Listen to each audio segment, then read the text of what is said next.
Ebbene sì, il momento che tutta la community del calisthenics, ma che dico tutta la community del calisthenics, tutto il mondo sportivo, ma che dico tutto il mondo sportivo, tutto il mondo direttamente stava aspettando, è arrivato.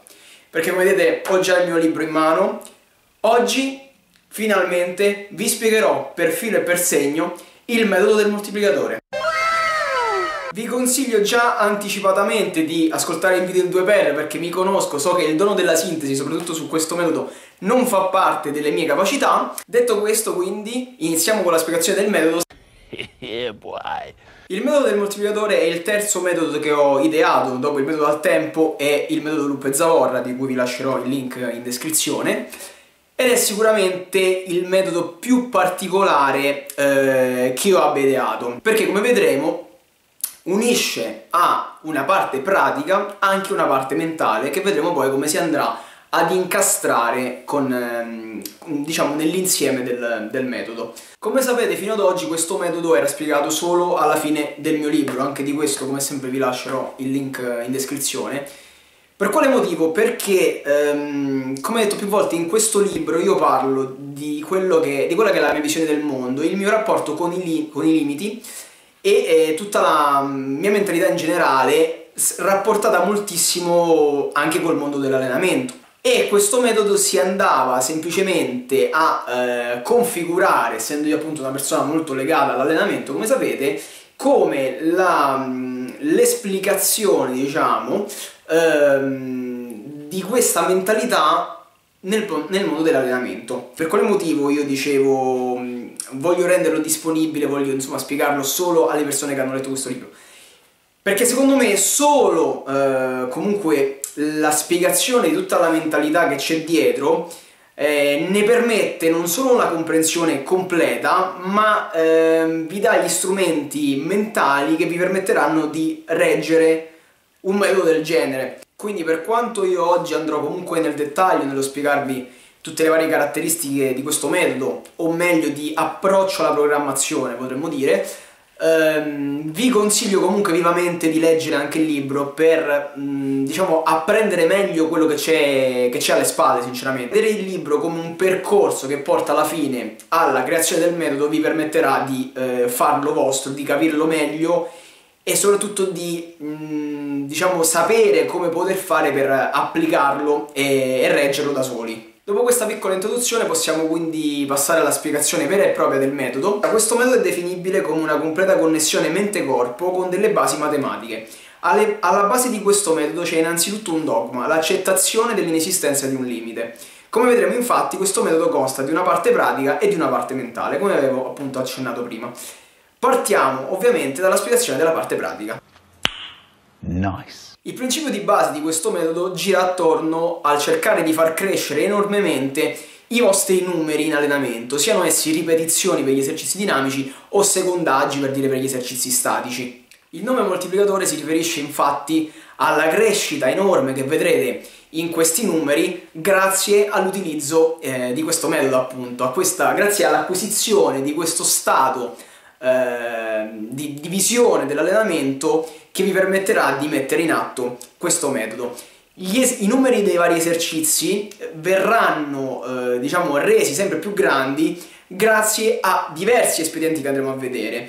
Per questo io ho utilizzato anche il termine spesso amplificazione dei numeri, ossia da un tot di livello di forza potremmo dire, con questo approccio e determinati espedienti, questi numeri inizieranno a dilatarsi sempre di più.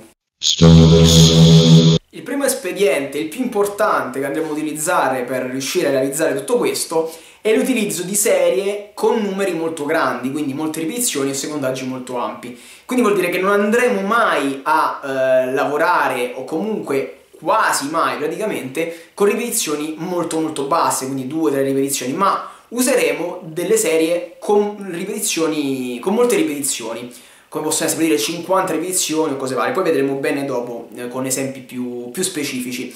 Questo perché? Perché ovviamente per una questione matematica è molto più facile far crescere dei numeri più grandi rispetto a dei numeri più piccoli. Questo ovviamente ipotizzando una situazione di stabilità dei vostri livelli di forza. Quindi se noi per dire abbiamo un set di 50 ripetizioni, se andiamo a passare da 50 a 51 ripetizioni, questo è un aumento di un cinquantesimo, è molto più facile che passare da 2 ripetizioni a 3 ripetizioni di esercizio, che è un aumento del 50%. Ok, quindi è tutto un discorso puramente matematico. Importante, per ogni esercizio noi andremo a fare solamente una serie per il massimo delle ripetizioni possibili. Quindi non ci sarà lo schema 4 per cose varie, ma semplicemente una serie ad esercizio tirata al massimo. Come si può già intuire, quindi questo metodo strizza molto l'occhiolino, diciamo, all'allenamento della resistenza, che è sicuramente una caratteristica che migliorerà moltissimo grazie a questo metodo. Ma si può dire lo stesso anche della forza, dato che noi andremo ad eseguire un determinato esercizio con carichi via via maggiori man mano che miglioriamo, e questo ovviamente porterà per forza di cose anche ad un aumento della nostra forza. Senza contare che comunque il range di ripetizioni da utilizzare varierà comunque non solo nei vari giorni della settimana, come vedremo fra poco, ma anche a seconda del soggetto, dell'esercizio, quindi andremo anche pian piano a modulare, diciamo, questo approccio magari più incentrato sulla resistenza e magari in altri giorni un pochetto più incentrato sulla forza. La progressione che andremo ad ottenere con questo metodo però non sarà basata semplicemente sul cercare di fare ogni volta più ripetizioni della volta prima, ma attraverso una modulazione dell'intensità settimanale. Generalmente, come sapete, infatti nel mondo dell'allenamento la programmazione si basa su diversi, diciamo, mesocicli, ossia quello di accumulo, intensificazione e di peaking. Accumulo, insomma, è il periodo in cui si lavora a carichi un pochetto più bassi, magari dopo una gara, per cercare appunto di espandere la base della propria piramide facendo più ripetizioni. Intensificazione, si inizia ad alzare un pochetto l'asticella con carichi un pochetto più alti, mantenendo delle ripetizioni, diciamo, medie. Al peaking invece andiamo con ripetizioni molto corte, poche ripetizioni intendo, serie molto pesanti e cose varie, perché magari ci si avvicina ad una gara, bisogna essere al massimo della forma. Col metodo del moltiplicatore andiamo a fare questa cosa, ma in 3 sessioni settimanali, il che vuol dire che avremo una sessione di accumulo, una sessione di intensificazione e una sessione di peaking. Nel primo giorno, per dire, andremo a fare un esercizio con un carico basso di cui facciamo moltissime ripetizioni. Nel secondo giorno andremo a usare un carico un po' più alto, metà delle ripetizioni. Nel terzo giorno un carico decisamente più alto con ancora meno ripetizioni, e poi dal primo giorno dell'altra settimana ricominciamo il giro. Cosa succede con questo tipo di modulazione dell'intensità? Che l'Umper Max, che dovrebbe essere un metodo distruttivo perché dice vai massimale sempre, non puoi reggerlo, in questo modo è perfettamente sostenibile, perché vai massimale su fasce sempre diverse. E non solo, ogni sessione ti fa da preparazione e anche da scarico dall'altra, perché praticamente cosa succede? Il primo giorno fai tantissime ripetizioni con un determinato carico, ok? Io parlo di carichi per semplificazione, può essere anche propedeutiche di esercizi o cose varie, cioè esercizio facile, esercizio medio, esercizio difficile. Il primo giorno appunto fai tante ripetizioni, la volta dopo, se hai provato tutte queste ripetizioni, dici ah, ne vorrei fare un po' di meno, quindi alzo un po' il carico, anche mentalmente alzo un po' il carico. Venire da così tante rep con un carico basso ti dà la possibilità di farne un po' di meno con un carico un po' più alto. La volta dopo ancora, immaginatevi anche lo stato mentale, mamma mia quante rep ho fatto anche l'altra volta, questa volta voglio farne proprio pochissime, però metto tanto peso. Stessa cosa, vieni da tot ripetizioni con un peso medio, ti permette di farne poche con un peso più alto. Al quarto giorno che ricominci il giro, lo stato è mamma mia quanto peso che ho usato l'altra volta, oggi fatemi usare poco peso, ve ne faccio pure 1000 ma lasciatemi in pace. E quindi che succede? Venendo poi dalla sessione pesante, il peso leggero sembra leggerissimo, e quindi c'è questa sorta di preparazione e scarico continuo che offre questo metodo, perché praticamente ogni sessione è un recupero dall'altra, un recupero in cui sei anche con l'ottimizzazione massima per rendere al meglio. Il range di ripetizioni da scegliere, come detto, per i vari esercizi può variare molto. In genere, per dire, ho fatto degli esempi nel libro: 50 ripetizioni il primo giorno, 30 ripetizioni il giorno medio, 10 ripetizioni nel giorno pesante. Ma in realtà, per dire, con esercizi particolarmente pesanti può essere anche 10, 5, 3, per dire. Con esercizi invece a range molto breve, molto veloci, può essere anche 150, 30 ad esempio. Ci deve essere però questa modulazione. È importante che vi segnate i risultati fatti in ogni sessione, perché poi su questa cosa andremo a vedere bene come segnarli, che è molto molto importante. Però per ora mi interessa farvi capire che dovete tenere traccia di quello che state facendo, perché dovete cercare di migliorare. Quindi, per dire, se il primo giorno fate tot rep, al quarto giorno, quando ritornate su quella sessione, dovete cercare di fare un numero più alto di quello che avete fatto la volta prima, che ovviamente sarà molto possibile, dato che venite da una settimana di intensità crescenti. Un altro espediente, però, che potete utilizzare anzi che vi consiglio vivamente di utilizzare per far crescere queste ripetizioni, è il concetto delle pause. Ossia, avete visto spesso quando fate un esercizio, come ne so, trazione alla sbarra, dopo un po' fallite perché non riuscite più a stare aggrappati alla sbarra, oppure fate i dip, dopo un po' dice no, non riesco anche a più stare sopra, diciamo, o in altri esercizi perdete l'equilibrio, come può essere un pisto. Insomma, ci sono tanti fattori che possono intervenire nel far cessare la serie prima del fallimento dei muscoli che vogliamo realmente andare ad allenare.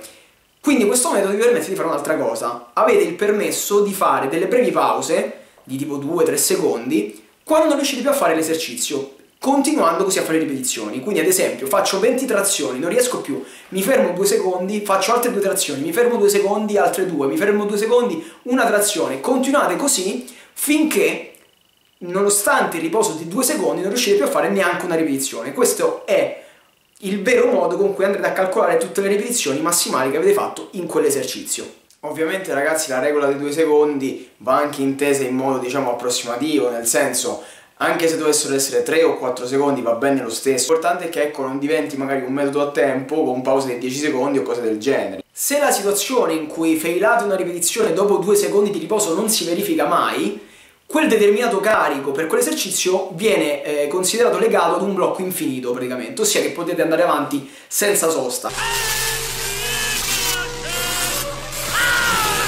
Quindi che cosa succede? Che quel peso viene cancellato dalla scheda e non lo dovrete utilizzare più in quell'esercizio, ok? Quindi ad esempio, per fare un esempio, il primo giorno faccio trazioni a corpo libero, il secondo giorno trazioni con 10 kg, il terzo giorno trazioni con 20 kg. A corpo libero, dopo 2 secondi di riposo, io ho sempre una trazione, non riesco mai a failarla, quindi basta, non farò più trazioni a corpo libero con questo approccio.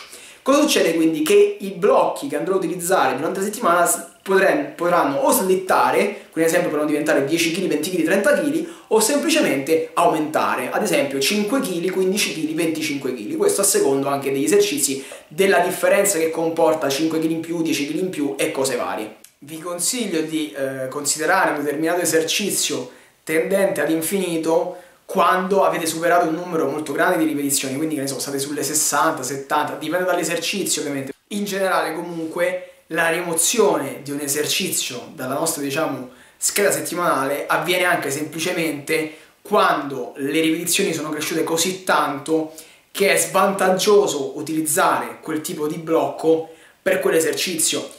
Ci sono magari esercizi che fatti ad alte ripetizioni sono veramente devastanti, troppo stancanti, poco pratici magari, quindi in quel caso, anche se non si raggiunge, diciamo, la soglia dell'infinito, il numero è comunque ampio, l'esercizio è ben gestito e quindi il blocco si può tranquillamente togliere comunque. Finora abbiamo visto, diciamo, i principi base di applicazione di questo metodo. Andiamo invece a vedere altri principi base, diciamo, di approccio all'allenamento grazie a questo metodo. Andiamo a vedere sempre altri 2 espedienti che ci permetteranno di tenere a mente per comprendere il meccanismo alla base di questi incrementi e per cercare di favorirli. Il primo di questo è indubbiamente il fatto che sia estremamente favorevole, seppur non sia una regola come andremo a vedere dopo, il fatto di iniziare una programmazione con questo metodo da movimenti semplificati. Per semplificati intendo con range parziale, con per dire cheat. Per meglio dire, ogni esercizio avrà la sua cosiddetta forma amplificata, ossia una semplificazione della forma che vi permette di eseguire più ripetizioni pur mantenendo una resa ottimale da quell'esercizio. Quindi ad esempio si potranno fare magari delle trazioni senza andare al lockout, perché fare tante ripetizioni, generalmente lo vedete nelle prove di resistenza, ci si va al lockout solo quando si riposa, quindi in quel caso andare al lockout praticamente è una perdita di tempo e di energie, quindi vanno insieme le cose, che vi toglie delle ripetizioni, ma è una cosa che andrete a fare quando dovrete riposare, quindi non c'è bisogno di farlo quando siete in forze, per dire. Oppure appunto concentrarsi su magari un determinato range di movimento di esercizio, quindi solo mezzi dal basso, solo mezzi dall'alto, questo appunto a seconda dei vari esercizi. Ho altri espedienti che vi permettano di far crescere molto di più questi numeri, perché ripeto, è la base di partenza più importante attorno a cui ruota tutto il metodo, ma come vedremo non è né una cosa fondamentale, nel senso il metodo può esistere tranquillamente senza questo tipo di approccio, sia non è una cosa che andrete a fare sempre. Vedremo bene dopo nelle situazioni dei rimbalzi, come li ho denominati, delle situazioni particolari di scarico, come si andrà a come andrà a cambiare la situazione. Però il mio consiglio, vi consiglio vivamente di iniziare l'approccio in questo modo. In passato probabilmente il metodo è passato come un qualcosa che prevede l'utilizzo esclusivo di forme, diciamo, sporche. Per quale motivo? Perché agli inizi comunque io non avevo mai introdotto la meccanica dello scarico ulteriore del rimbalzo, che vi spiegherò dopo, e quindi, dato che come sapete per me le esecuzioni parziali, comunque sporche, sono il modo che permette di mettere più forza in realtà, come sapete anche dal mio video The Genius Behind Half Reps, che vi linkerò anche quello in descrizione, e io quindi mi limitavo esclusivamente a questo tipo di approccio, perché era l'approccio che è l'approccio che secondo me mette più forza. Però appunto vedremo che quando magari la progressione rallenta bisogna cambiare il tiro. Nonostante tutto, appunto, come detto, vi consiglio di partire da questo tipo di approcci. Come secondo punto è la questione che andremo ad utilizzare prevalentemente, perché ripeto non è una regola fissa, ma prevalentemente gli approcci in cui abbiamo dei risultati migliori nei diversi esercizi. Questo ad esempio vuol dire che, mettiamo caso io debba allenare le trazioni con un approccio con range ridotto. Se sono forte nella parte bassa andrò ad eseguire le trazioni proprio nella metà bassa, non nella metà alta. Per quale motivo? Perché come detto più volte, sebbene ci siano delle differenze comunque a seconda di esercizi di tirata, di spinta o proprio tra i vari esercizi, in genere allenare una parte di movimento ha comunque transfer su tutto il movimento. Cosa succede? Che se noi andiamo a allenare la parte per cui non siamo portati, avremo una probabilità di stallare molto più alta e soprattutto i numeri faranno molta fatica a crescere. Invece, col contrario, lo stallo praticamente non si verificherà praticamente mai, i numeri cresceranno molto di più, ma allo stesso tempo ci daranno transfer anche su tutto il movimento, andando quindi a migliorare lo stesso il punto debole, ad esempio.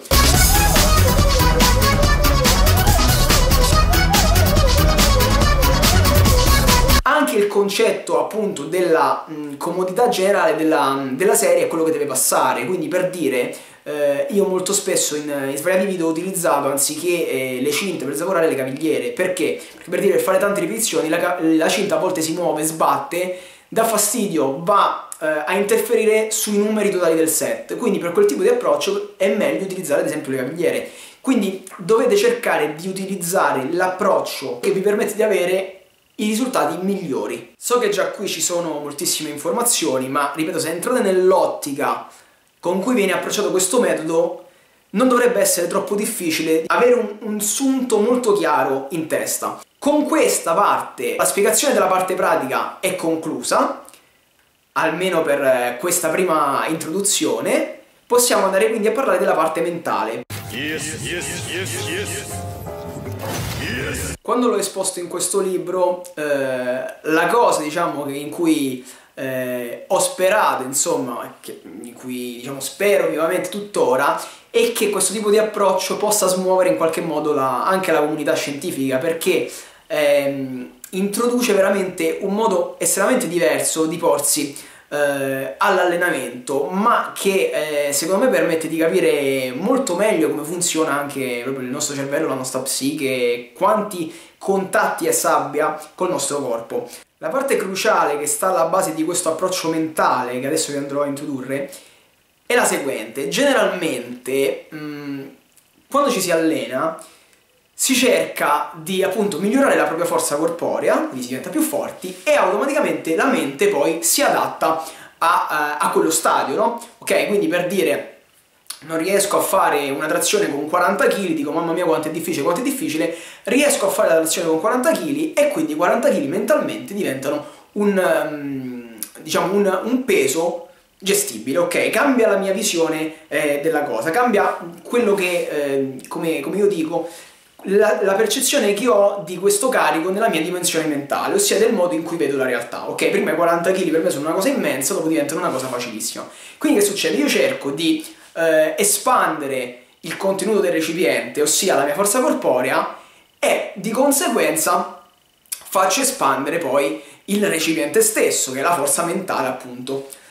Invece con questo metodo io consiglio di fare l'esatto contrario, ossia utilizzare degli stratagemmi per espandere il recipiente, quindi la forza mentale, la visione mentale, la dimensione mentale che voi avete, e fare in modo che il corpo, quindi il contenuto di questo recipiente, si adatti alla stessa. Tutto questo è attuabile attraverso un meccanismo di distorsione della vostra dimensione mentale.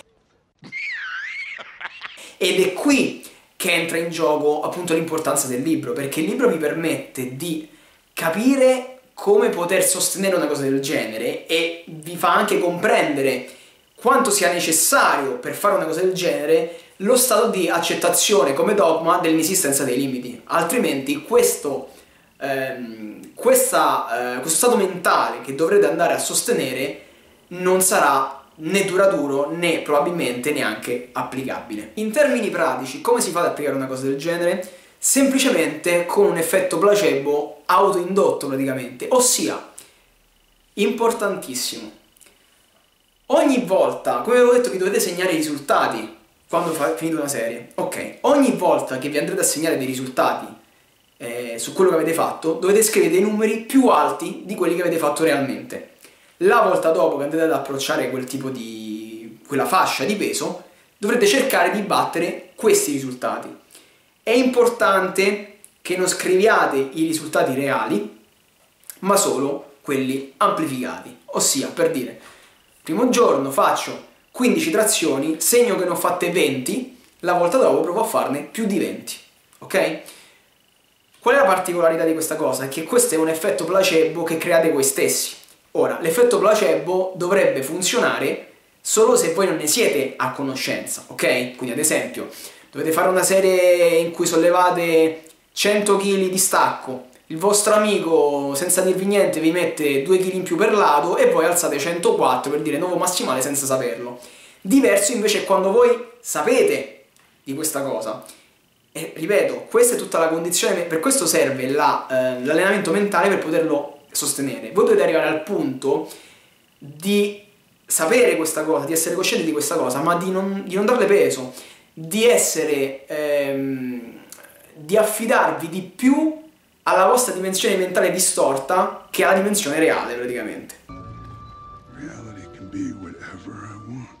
È importante quindi non solo che non vi ricordiate dei numeri che avete fatto realmente, cosa che vi posso assicurare, quando entrate in questo meccanismo sarà una cosa proprio che vi scivolerà completamente addosso, ok?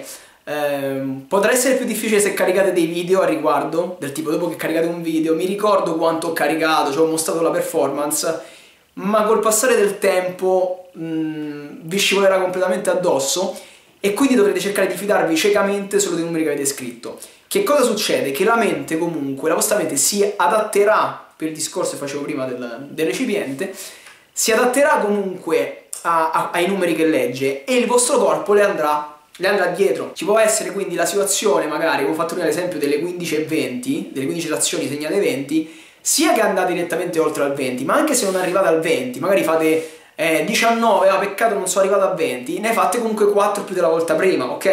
E adesso, così sembra una differenza da niente, ma pensatelo su numeri grandi, perché ricordatevi che noi spesso andremo a lavorare su numeri grandi. Per una questione sempre matematica, la distorsione che potete applicare a numeri grandi può essere maggiore. Ossia, se io faccio 2 ripetizioni e mi segno che ne ho fatte 7 per dire, c'è una grandissima differenza, ok? Perché 2 è uno sforzo molto massimale, se segno 7 farò magari fatica ad avvicinarmi a quel numero, ok? Se io invece faccio 50 e scrivo 60, ci può stare in realtà, ok? Pensando a una serie di piegamenti, ne ho fatti 50, ci può stare la volta dopo provo a farne 60, cioè dei salti più grandi, ok? Però mettete insieme già tutte queste cose, abbiamo i 2 secondi di pausa, le ripetizioni a range ridotto, le ripetizioni nel range favorevole, in più i numeri distorti, vediamo che questi numeri iniziano a gonfiarsi tantissimo.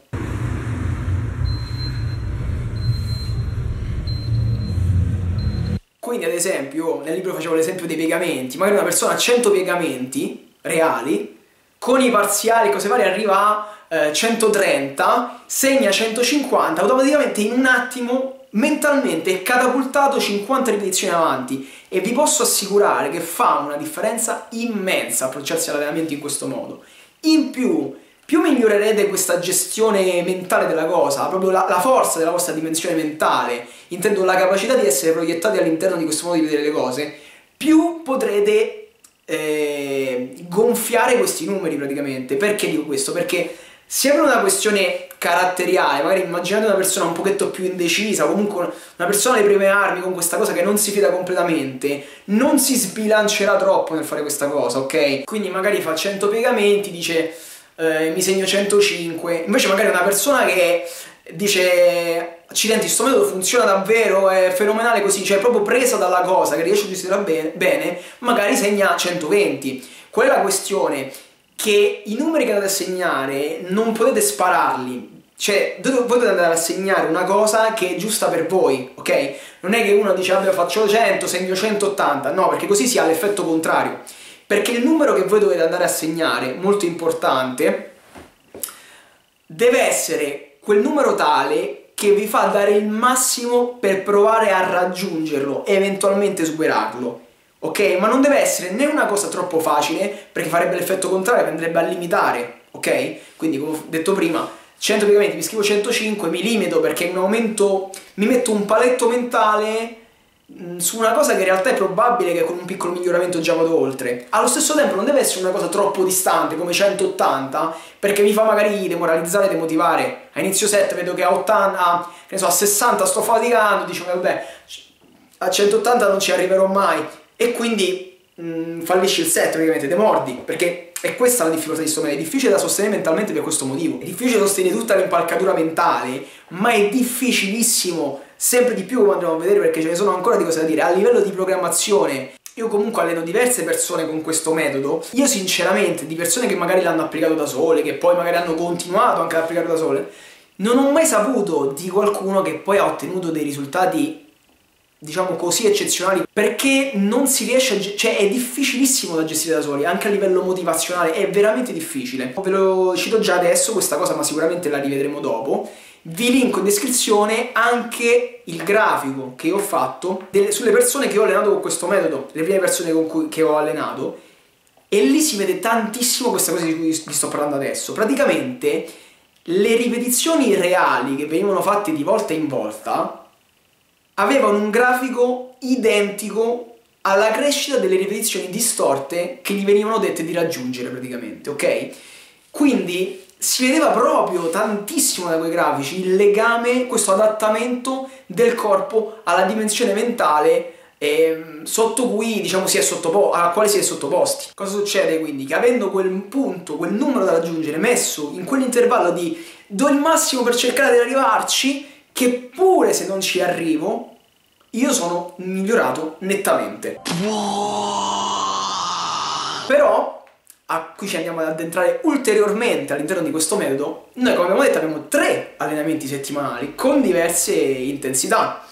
Quindi i miglioramenti che noi facciamo in un determinato giorno di questi andranno ad influenzare anche gli altri giorni, e comunque dovremmo tenere conto anche di questo quando appunto ci approcciamo ad una sessione. E qui volevo introdurre il concetto dei rigonfiamenti. Make yourself look big.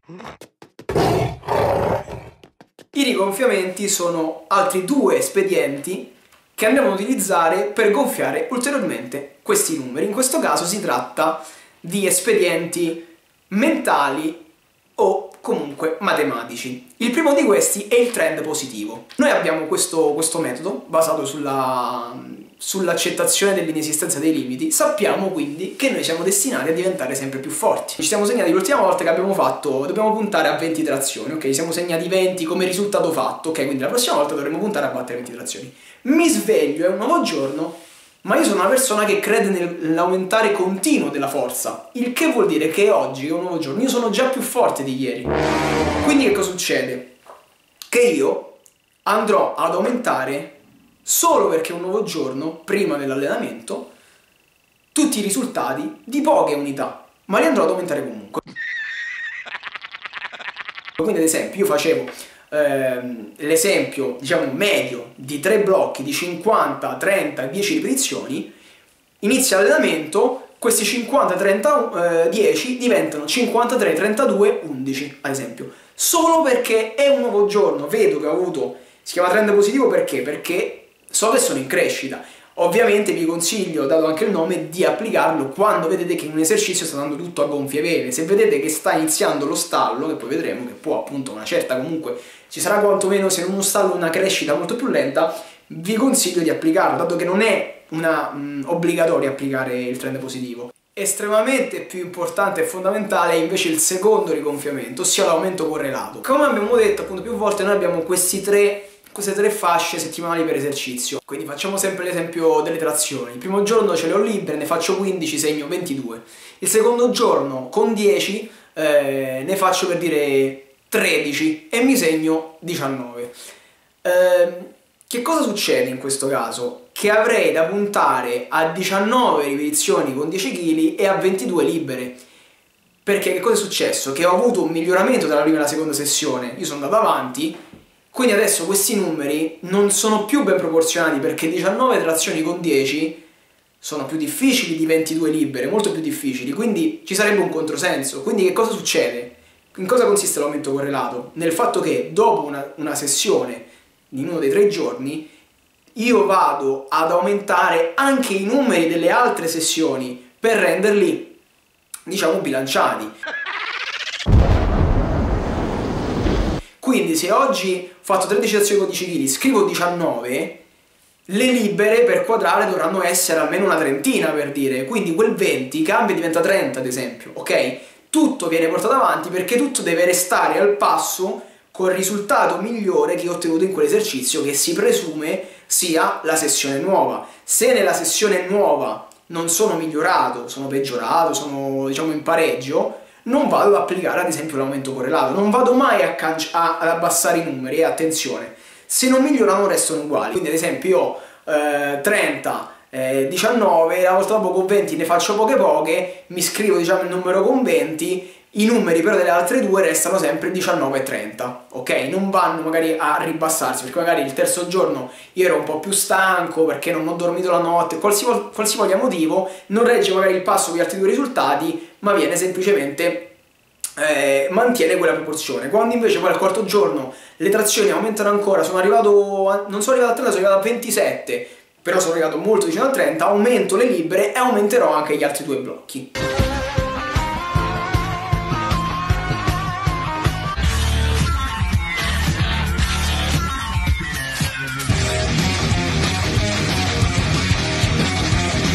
Adesso voglio parlare di una parte del metodo che in realtà nel libro non era spiegata. Non era spiegata perché era stata, diciamo, introdotto come concetto, possiamo dire, ma non era stato mai ben definito, che appunto è la questione dei rimbalzi, ossia dello scarico vero e proprio. E lo voglio spiegare adesso, sebbene faccia parte alla fine della parte pratica, semplicemente per una diciamo sorta di continuità con il percorso che ho seguito adesso, che insomma è quello che avevo seguito nel libro. Allora, la questione dello scarico, come vi ho detto, con questo metodo, per tutti questi espedienti è difficile andare veramente incontro a uno stallo, però c'è la situazione in cui sono arrivate a ripetizioni talmente tanto alte che il mio corpo fa fatica anche a restare a quel livello, o comunque anche mentalmente può capitare che non reggo più l'esercizio, nel senso, ogni volta, madonna, sempre più chili, sempre più numeri, sempre più chili, sempre più numeri, a una certa il mio corpo da forfait praticamente dice no, io oggi tutte ste ripetizioni, le mezze trazioni con 90 kg non te le faccio perché basta, sono saturo. Cosa succede in quel momento? Andiamo a applicare la questione dei rimbalzi, ossia andiamo a migliorare la qualità dell'esercizio, e questo comporta cosa? Una riduzione del numero delle ripetizioni e dei chili, ok? Questa cosa inizialmente io non la facevo per quel discorso del, secondo me, con la forma bad form si migliora di più a livello di forza. Cosa facevo io? Quando vedevo che iniziavo a stallare una cosa, li mettevo completamente in pausa. Invece con la questione del rimbalzo, lo scarico, perché facevo questo? Perché per me abbassare il peso era un passo indietro, ok? E relativamente a quello stesso esercizio, infatti, non bisogna farlo. Sono d'accordo che non bisogna farlo, nel senso, hai utilizzato quei chili in quell'approccio per il curl bicipiti, non si torna indietro, ti salvi quello standard, ti salvi quei numeri e li tieni da parte. Per quello vi dico, segnatevi tutto, non lo dovete cancellare, mi raccomando. Però allo stesso tempo puoi fare lo scarico su un approccio qualitativo, a quel punto sì che ha senso abbassare i pesi, perché dici abbasso i pesi, abbasso le ripetizioni, ma faccio la cosa meglio, è un altro approccio, è un altro esercizio, è più difficile, me lo posso permettere, non è un passo indietro. Anzi, si chiama rimbalzo perché generalmente lo scarico è una fase quasi dormiente della progressione, tra virgolette, nel senso, come viene impostato, che ne so, faccio un periodo di peaking, dopo mi prendo un periodo un po' più leggero, faccio un po' più di pesi, quindi è un periodo sì di costruzione della base, ma abbastanza lento. Invece lo scarico col moltiplicatore è esplosivo, per questo si chiama rimbalzo, perché voi venite da questi, che so, curl cittati con 100-120 kg così, scarico, passo a quelli strict magari, il peso si abbassa di così tanto che voi nelle mani, quando vedete il bilanciere, non sentite niente, sentite il bilanciere vuoto. Quindi cosa succede? Che vi dà una sensazione di freschezza proprio lavorare col bilanciere, anche se l'esercizio è più difficile, proprio la sensazione di avere in mano un peso così leggero, o quando fate un esercizio di street lifting, non avere il peso addosso, una sensazione di leggerezza refrigerante proprio, come anche mentalmente vedere che si ricomincia con ripetizioni un pochetto più basse, più gestibili, è una boccata d'aria immensa, immensa. Quindi cosa succede? Che il corpo in un attimo ricomincia all'istante a migliorare, per quello è un rimbalzo.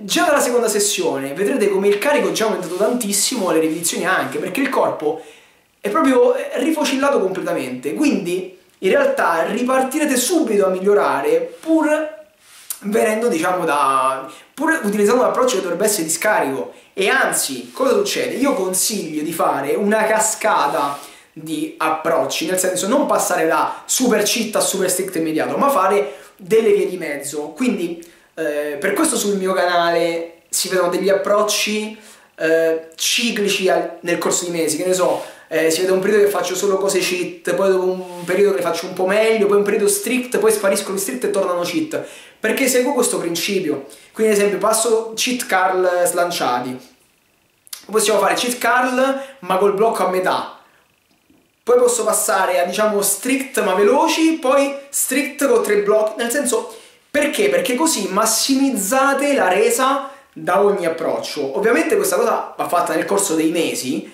però così non vi perdete, immaginate come se fosse uno straccio da strizzare, non vi perdete la progressione che può darvi ogni metodo. Perché cosa succede? Che poi voi dovrete eventualmente ricominciare il giro. Quindi se voi fate cheat appunto molto, curl e bicipiti pesantissimi e strict direttamente, voi migliorate nello strict, ok? Ma poi si presume che a una certa dovrete riniziare il giro.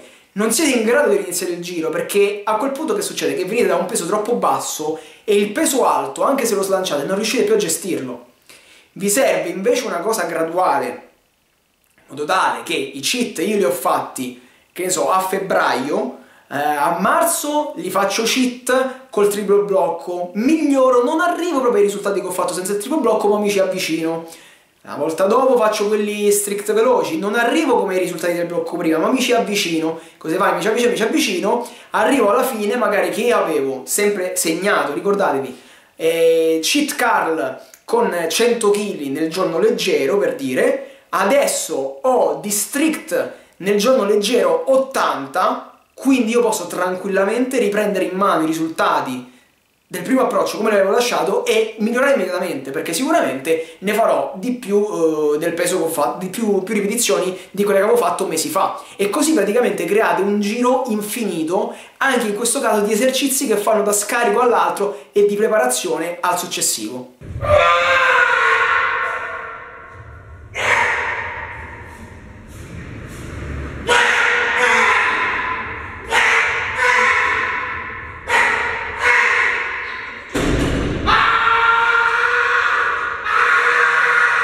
Concludiamo la trattazione di questo metodo con un altro principio, ossia come faccio io a sapere di quanto devo aumentare un numero, ok? Di quanto devo magari rigonfiare un numero con l'aumento correlato, o proprio come devo comportarmi nello scrivere, diciamo, il numero nuovo. Beh, diciamo che innanzitutto dipende, come detto, dall'esercizio, dal feeling che avete con l'esercizio, dalla padronanza del metodo che avete, ma dipende anche dalle condizioni in cui eseguite una determinata serie. E andiamo qui quindi a introdurre il concetto dei fattori di amplificazione. Questa è un'altra cosa fondamentale e importantissima di questo metodo. Vi sarà capitato un sacco di volte di allenarvi e di avere dei fattori che disturbano la vostra resa in allenamento. Quindi ad esempio siete meteoropatici, c'è la pioggia, quindi sono più scarico, appunto ho dormito di meno, ho pensieri, mi hanno telefonato durante l'allenamento, mi hanno fatto perdere il focus, insomma ci sono una marea di cose che intervengono nella resa dell'allenamento e che ve lo possono rovinare. Ok? Generalmente questa cosa viene sempre tenuta esterna al metodo, ok? Invece io in questo metodo cerco di portarla dentro. Per quale motivo? Perché nella trattazione di questo libro io ho parlato di come siamo noi stessi a decidere quale peso dare, ok? Come vedere le cose e come eventualmente rigirare la questione. Quindi tutti questi fattori disturbanti diventano nulli con questo metodo, con questo tipo di visione della cosa. Perché? Perché con un metodo classico, per dire io devo fare il 5x5 con 8 kg, non lo faccio perché ho dormito poco, pazienza, ci riproverò l'altra volta. Invece in questo metodo entrano a far parte della difficoltà della performance praticamente, e quindi quando io vado ad applicare il rigonfiamento ad esempio, io ne tengo conto se c'è stata una giornata no per qualche motivo. Quindi che cosa succede? Adesso vi dirò tutti i vari fattori di amplificazione, esempi che ho fatto, però per dire faccio 13 trazioni ma c'è brutto tempo, sono meteoropatico, magari dovrei scrivere con 13, dovrei scrivere 19 per dire come ho fatto prima l'esempio, ma siccome so che ne avrei potute fare di più in condizioni ottimali, scrivo già 23, perché so che in condizioni ottimali magari ne avrei fatte 16, 17, capito che voglio dire? Quindi non vi fa perdere il ritmo la condizione avversa, perché voi la includete nell'aumento che andate ad applicare, e quindi poi quando c'è la giornata senza problemi vi trovate il risultato già adatto a quella giornata, quindi non vi ha fatto perdere tempo la sessione di quel tipo. Questi fattori di amplificazione, come detto, possono essere appunto condizioni avverse generali, come ho detto il tempo, disturbi di qualsiasi tipo, ma anche la stanchezza, ok? Fare una sessione da stanchi è una cosa che potete considerare come fattore amplificante, ovviamente, perché avrei potuto fare di più se non fossi stato in quelle condizioni.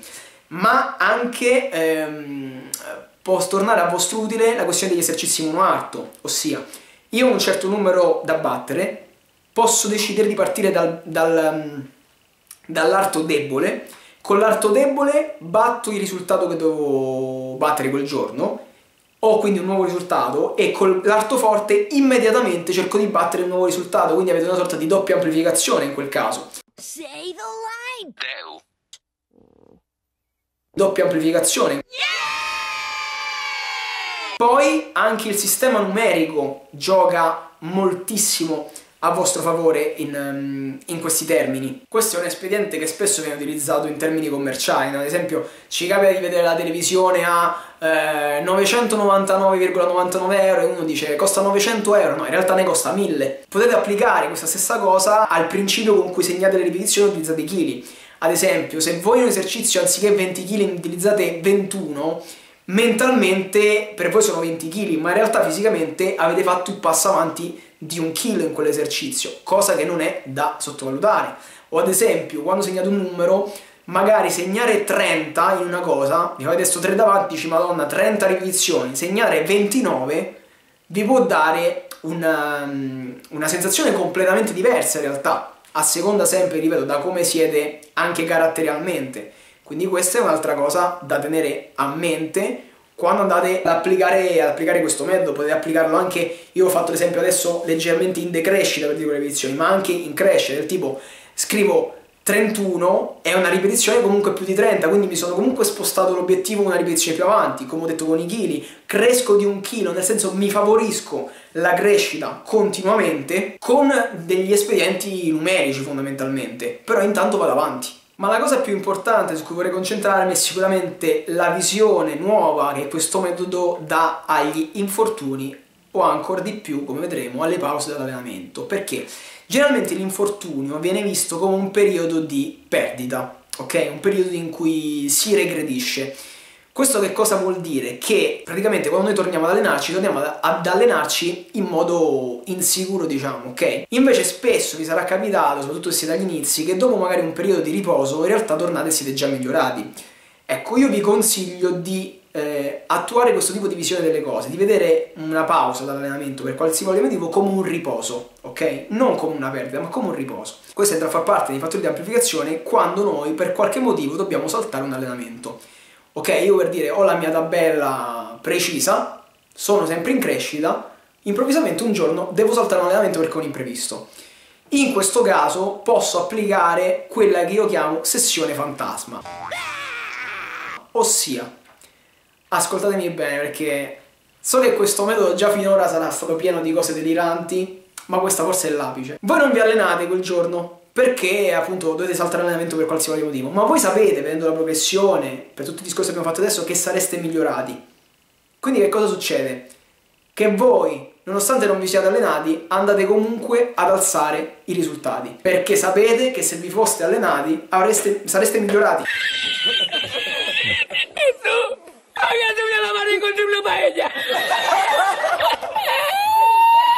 E quindi cosa vuol dire? Che la sessione fantasma è una sessione che dà risultati pari o anche superiori ad una sessione realmente effettuata, dato che per forza di cose non potrà mai essere negativa. Ovviamente vi sconsiglio di applicarlo in modo continuo, però per dire, se vengo da 30 allenamenti consecutivi e uno non mi alleno, posso aumentare i risultati anche se non mi sono allenato. Vi posso assicurare che se il vostro corpo ha imparato a stare dietro la vostra mente, riuscirete comunque a superare quei risultati. Possiamo parlare di alcuni approcci un po' più avanzati del moltiplicatore, come ad esempio mi era capitato a volte in passato, soprattutto su esercizi che vedevo che erano andati particolarmente bene, di fare 2 blocchi nello stesso giorno. Quindi facevo il blocco leggero, miglioravo, mi segnavo un nuovo risultato e aumentavo il medio, per dire, per il discorso dell'aumento correlato, passavo al medio e cercavo già di battere il nuovo risultato, ok?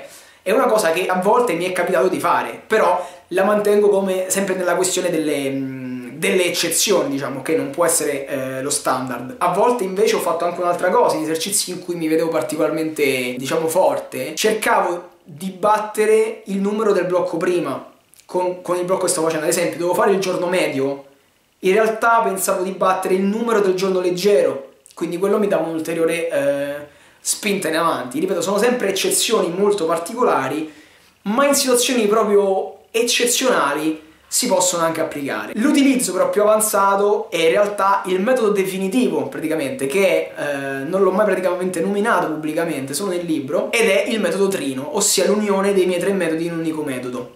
Come si applica? Allora, innanzitutto qual è la differenza? Sicuramente questo metodo prende i lati migliori di ogni mio metodo, ma dovete sicuramente utilizzare più energie e anche più tempo su un esercizio. Il metodo del moltiplicatore ha il grande beneficio che sia un metodo molto veloce, perché è vero che tra una serie e l'altra dovete recuperare moltissimo, ovviamente, sono serie lunghe e massimali, quindi anche 8 minuti di riposo capita che ve li dovete fare, però comunque fate una serie sola di esercizio. Col metodo trino andreste a utilizzare il metodo a tempo. L'esercizio a tempo lo andreste a fare con loop e zavorra e come massimale andreste a fare uno dei 3 giorni del moltiplicatore praticamente. Quindi ad esempio, che ne so, trazione a una mano, mi faccio 10 minuti con loop media più 8 kg ok? Nel corso dei giorni miglioro, quindi il secondo giorno avrò loop media più 10 kg, il terzo giorno loop media più 12 kg, perché quelli sono, diciamo, di crescita continua come metodi, mentre i massimali andranno con la rotazione del moltiplicatore, quindi che ne so, il primo giorno saranno loop media senza peso, il secondo giorno loop leggera senza peso sempre, il terzo giorno op liberi praticamente, quindi avranno questo tipo di rotazione. In questo modo avrete tutti i benefici di questi metodi, quindi avrete il boom dell'apprendimento motore del metodo a tempo, il fatto dell'uppezzatore di spingervi sempre a utilizzare carichi comunque alti, perché avete sempre comunque il carico in mano e cose varie, e allo stesso tempo avete diciamo, la modulazione dell'intensità, la questione della resistenza e cose varie col metodo del moltiplicatore. Andiamo quindi a concludere definitivamente parlando della trasferibilità di questo metodo, e qui mi ricollego al discorso dei grafici che vi ho fatto prima. Questo metodo è costruito sulla mia mentalità, sul mio modo di vedere l'allenamento e in generale proprio la mia visione del mondo, quindi per me è estremamente naturale allenarmi in questo modo, a me non pesa minimamente, anzi per me è il metodo più leggero che esista, insomma. Però per altri può essere semplicemente impossibile applicarlo. Entra in gioco il concetto della trasferibilità, ossia che con questo metodo la questione del coaching, dell'allenatore, entra in gioco in modo molto importante, perché se voi vi fidate estremamente di quello che vi dice una persona che vi allena, che ha compreso, che riesce a gestire questo metodo, automaticamente anche voi siete in grado di gestirlo. Perché se voi vi allenate da solo con questo metodo, probabilmente non siete in grado di gestire gli scarichi, gli aumenti correlati, mentalmente, quanto devo aumentare, forse no, sono un po' insicuro, cioè crollate sia per una questione pratica che per una questione mentale, non siete probabilmente forgiati sotto questo punto di vista, lasciatemelo dire, per stare in questa dimensione in cui tutte le ripetizioni sono distorte, in cui non devo sempre cercare di fare di più. Io l'ho viste svariate, tantissime persone che comunque hanno provato ad applicarlo da sole. Per quanto io sia contento di questa cosa, e anzi io spero che si vada in questa direzione, oggettivamente io ho visto pochi miglioramenti rispetto a quelli che hanno avuto, per dire, i ragazzi che io ho allenato con questo metodo. La questione dell'andare sempre oltre, anche mentalmente, è fondamentale, secondo me, vi dà veramente un boom enorme. Però anche rispetto alla sostenibilità nel corso del tempo, dopo un po' uno dice non ce la faccio, cioè non riesco a viverla in questo modo spinto così, perché inizio magari anche a demordere, se un giorno l'allenamento va male, magari ho sbagliato, ho aumentato troppo i risultati, forse mi sto ingannando troppo, perché ti vengono anche magari i dubbi di livello etico, diciamo, capito che ti voglio dire? Quindi crolli, non riesci. Invece cosa succede? Se tu ti fidi ciecamente di quello che ti dice una persona che sa usare questo metodo, questa cosa si annulla completamente, perché nel mio caso, con le persone che ho allenato all'inizio, che erano comunque miei allievi, che abbiamo appunto fatto questi test, loro ovviamente si fidavano ciecamente di quello che io gli dicevo, nel senso non hanno mai dubitato quando io gli ho detto oggi devi puntare a fare tot rep con tot chili. E quindi che succede? Che automaticamente era come se si fosse creato un ponte tra me e loro, e quindi sebbene fossi io ad applicare il moltiplicatore per loro, perché ero io che gestivo i carichi, gli aumenti correlati, i trend positivi che c'era da mettere, sceglievo le esecuzioni ovviamente e cose varie, loro semplicemente fidandosi dei numeri che io dicevo automaticamente utilizzavano il moltiplicatore. Comunque, sicuramente vi starà friggendo il cervello, io non ho dubbi di questo. Come detto all'inizio, secondo me la trattazione di questo metodo sul libro, per quanto vada di pari passo con quello che ho detto adesso, riuscite ad assimilarla meglio, perché vi fa fare un percorso, diciamo, che vi porta a questo metodo, e comunque magari avere qualcosa di scritto è anche più comodo. Io sicuramente sul blog del mio sito, anche quello trovate il link in descrizione, sto facendo degli articoli e inizierò sicuramente a fare anche degli articoli sul moltiplicatore, quindi queste cose le andremo a riaffrontare piano piano. Questo è il mio metodo, insomma il metodo sicuramente più particolare che abbia creato, ma lo sento veramente proprio figlio della mia mentalità, e vorrei concludere questa trattazione come l'ho conclusa anche nel libro, che l'obiettivo come sempre è arrivare all'infinito, e se desideri l'infinito l'unica cosa che puoi fare è abbandonarti adesso. Ci vediamo al prossimo video.